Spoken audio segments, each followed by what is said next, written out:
Hace poco empecé un proyecto nuevo para usar Next 14. Ya he construido varios proyectos que usan Next 12, pero ahora tiene nuevas features y cosas que quería probar. Entonces empecé un proyecto nuevo que en realidad no tiene nada de especial, no es muy avanzado ni nada, pero me va a ayudar a practicar y a refrescar cierto conocimiento.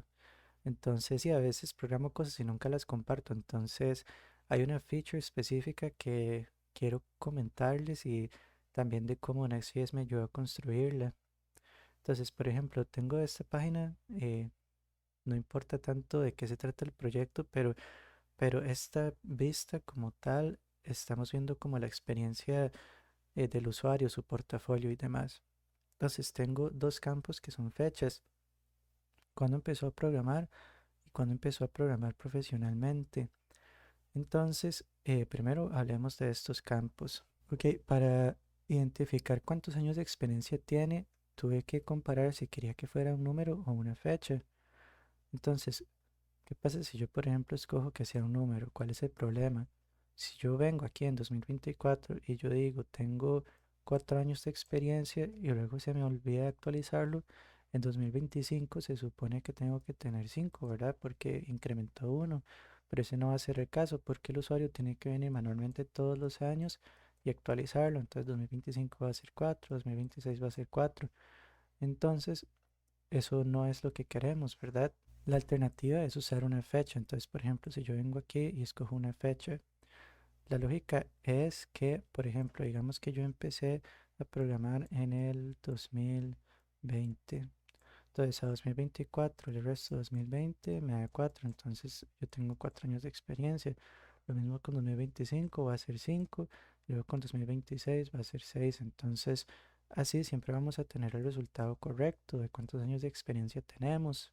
Ahora, ¿cuál es el problema que tenemos en cuanto a performance? Si usted está tratando de construir un query, es que va a tener que seleccionar varios rangos de fechas y luego va a tener que añadir eso al query y bueno, eso puede tener como problemas de performance, digamos, o digamos que hay formas mejores de hacerlo. Entonces, por ejemplo, digamos que yo tengo acá una tabla y esta tabla tiene started coding, que es como la fecha de cuando empezó a programar y years of experience. Entonces, le pongo acá years of experience. Lo que yo puedo hacer es, por ejemplo, digamos que started coding fue 2020. Yo puedo usar un cron job, que un cron job es como algo que usted corre cada cierta cantidad de tiempo en un servidor para actualizar unos datos. Entonces yo puedo correr un cron contra esta tabla y calcular los years of experience. Years of experience. Entonces, el cron viene acá y calcula los años de experiencia. Entonces, cada día esto va a estar actualizado. Entonces, digamos que aquí va a ser 4, luego en 2025 vuelve a correr y ya no va a ser 4, sino que va a ser 5 y demás. Ahora, ¿cuál es el problema de esto? Cada vez que el usuario venga y actualice esto, este valor, digamos que ya no es 2020, sino que va a ser 2019, vamos a venir y actualizar esta columna también. Entonces, en realidad no es mucho problema. El problema es que tenemos una dependencia que cada vez que cambie este valor, tenemos que venir y cambiar este valor.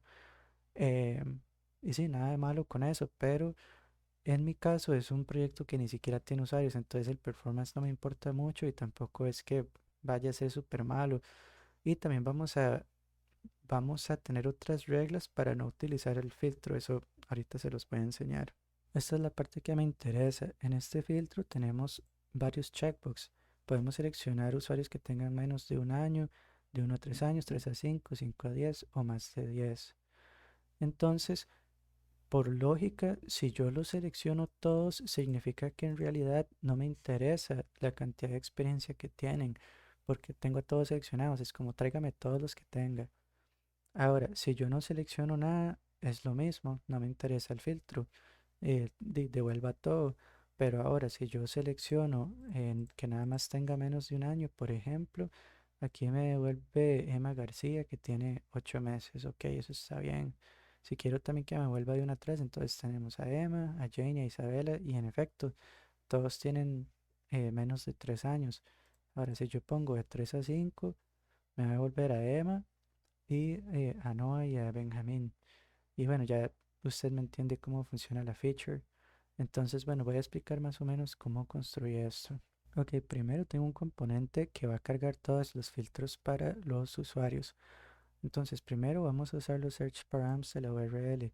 Esto de hecho me gusta de Next, bueno, 13 y 14 que lo tienen, pero ahora usted puede acceder a los search params. Entonces, por ejemplo, todos los filtros de búsqueda, en vez, eh, en vez de usar un state manager o algo así, podemos pasarlos por la URL. Entonces eso nos va a servir porque cada vez que queramos devolvernos en la página o compartir el link o lo que sea, podemos asegurarnos de que tengamos los mismos resultados porque ahora podemos compartir las URLs, ¿verdad? Ahora, a mí me interesa ver los años que ha tenido programando. Entonces vamos a buscar en el parámetro los filtros que queremos de años programando. Ahora, si no tiene ninguno especificado, entonces devuelva el valor default. Entonces voy a enseñar ese valor default. Está aquí. Entonces, como podemos ver, es menos a un año, de 1 a 3, etcétera. Entonces, sí, cuando no está especificado, entonces ponemos el default. Y si no, entonces, bueno, traemos los que necesitamos, ¿verdad? Luego acá tenemos los developer filters, que es un objeto que es memoizado. Entonces, este objeto solo va a cambiar cuando las dependencias cambien. Entonces, aquí podemos ver en la línea 49 que cada vez que use coding cambie, entonces le vamos a añadir a la URL de los parámetros ese valor. Y luego cada vez que esos filtros cambien, nosotros vamos a actualizar la URL y le vamos a pasar los filtros.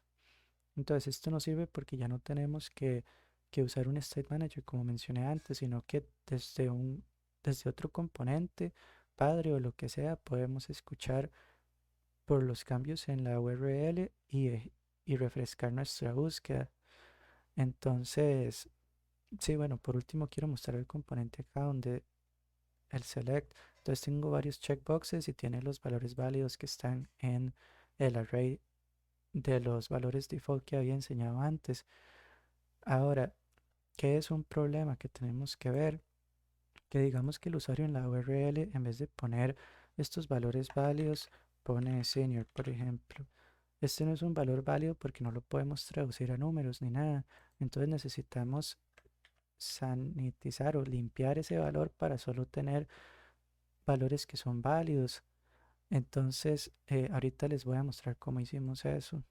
Nosotros ya tenemos claro cómo actualizamos esos search strings, pero tenemos que mostrar un ejemplo de cómo utilizarlo. Entonces, por ejemplo, esta es la página que es como el objeto padre, el componente padre. Entonces, aquí estamos escuchando por cambios en search params. Cada vez que que los filtros cambien, tenemos que resetear la lista de developers, resetear el cursor y el next cursor. Entonces, ahorita tengo que explicar cómo funciona la paginación que estamos usando, pero básicamente vamos a tener como un scroll infinito. Entonces el método que utilizamos para paginación es con cursor. También puede usar como páginas, pero en este caso usar el cursor no sirve. Entonces la forma en que va a funcionar es que cuando la página carga no tiene cursor porque el primer request nunca tiene. Y una vez que cargue, entonces nada más definimos el siguiente cursor. Entonces para forzar el siguiente request, nada más usamos un botón que ahorita lo enseño para incrementar el cursor. Luego, acá igual volvemos a pasar los search params a un hook que se va a encargar de devolvernos los developers o si está cargando y demás, y el cursor. Y por último, cada vez que haya un resultado nuevo en el array de developers, vamos a añadirlo al array de developers que estamos mostrando en la página y vamos a calcular el nuevo cursor. Ahora lo que mostré antes es este botón. Sí, entonces si ya no está cargando resultados y hay un cursor, significa que hay una siguiente página y vamos a incrementar el cursor. Entonces eso es lo que hacemos. Ahora veamos el hook que lo está consumiendo. Recibimos search params y el cursor. Entonces vamos a hacer un request a esta URL de API y le vamos a pasar los search params. y el cursor solo cuando está presente. En la ruta venimos y recibimos years of coding, que como mencioné antes va a ser un array de strings, pero mencioné que nosotros tenemos que solo tomar los valores que son válidos. Entonces, en esta línea, la 17, podemos ver que devuelve. Vamos a get date ranges. Primero vamos a sacar una intersección entre el user input y los valores que son válidos. Entonces así nos aseguramos de que siempre solo vamos a estar trabajando con los valores de la lista que son válidos.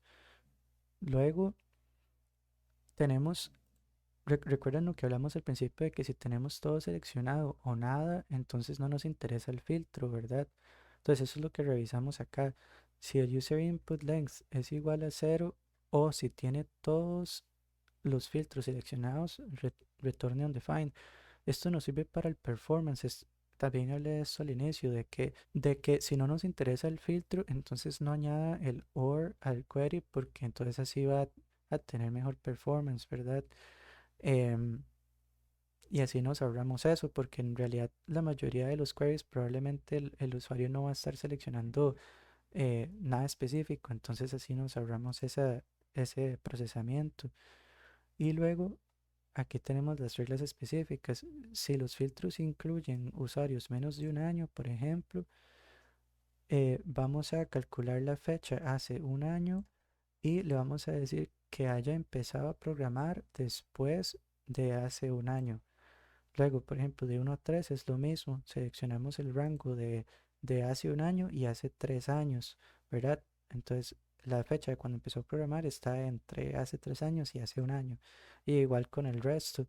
Y al final devolvemos esos filtros. Y si no, devolvemos undefined.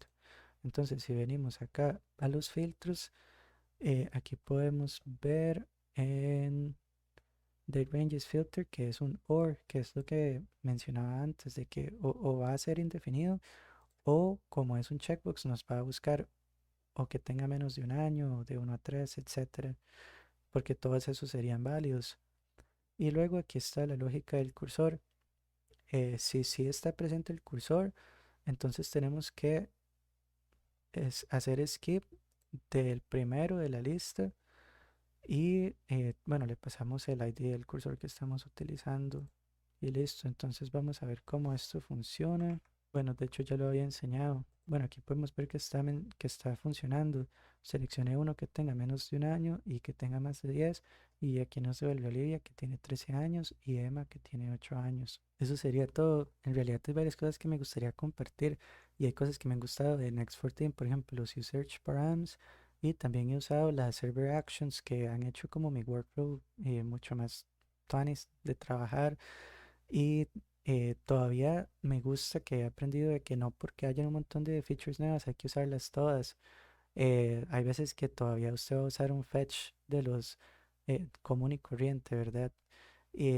También me gusta que en las rutas, es más, les voy a enseñar la ruta de nuevo. Aquí estamos en la ruta. Por ejemplo, estamos exportando que solo si tiene el método get, entonces ejecuta este request. Antes usted tenía como un route handler y luego tenía que por cada método de HTTP implementar lo que quería hacer. En cambio, en este caso, usted solo exporta lo que quiere hacer, por ejemplo, y eso me gusta y podemos usar los mismos search params y todo. Hay cosas que todavía no he experimentado, como por ejemplo los server boundaries y los suspends, pero ya ahorita lo voy a probar. Y también me gustaría hacer un video de cómo estoy manejando la autenticación en este proyecto, porque creo que alguien se puede beneficiar de eso. Y sí, espero que haya aprendido algo, que al menos se haya entretenido.